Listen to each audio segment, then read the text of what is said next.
और दोषी विशाल की बहू को ठहराते हो।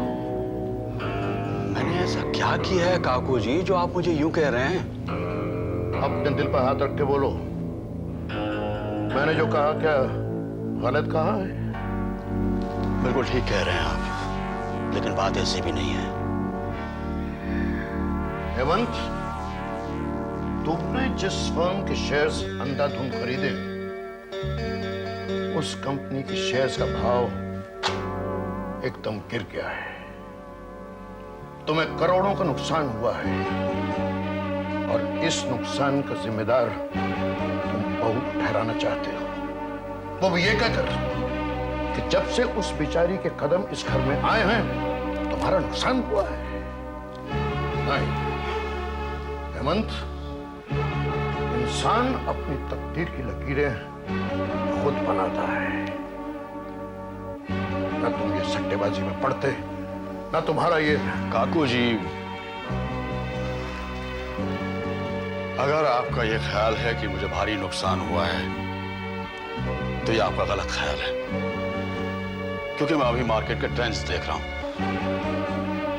और अगर आप ये सोचते हैं कि विशाल की पत्नी पे मैं जुल्म ढा रहा हूं तो यह भी आपका गलत ख्याल है। इसे जुल्म ढाना नहीं कहेंगे आप कि इतने दिन हो गए आरती को हमारे घर में रहते हुए और आपने उससे ढंग से बात भी नहीं की। ओह, तो तुमने मेरी शिकायत की है काकू जी के आगे? हाँ की है, और काको जी को यह भी बता दिया है कि जब तक इस बात का फैसला नहीं होता कि आरती को घर में रखना है या बाहर निकाल देना है, मैं उनके सामने धरना देके बैठी हूं। घर में जो ये तनाव है अब और मुझसे नहीं सहा जाता। बहू, तुम अपनी सीमा पार कर रही हो। इतना ऊंचा बोलने की जरूरत नहीं है और ना ही इतना भावुक होने की। हेमंत, मेरा सर ऊंचा हो गया था जब तमाम कठिनाइयों के बावजूद तुम प्रीति भोज पर आए। तुम सिर्फ आए नहीं बल्कि सारी बिरादरी के सामने अपने अच्छे व्यवहार का सबूत दिया। जी काकू जी। देखो,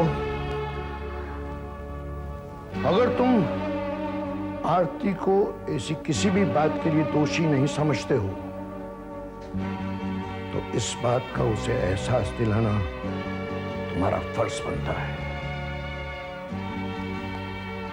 जी काकू जी।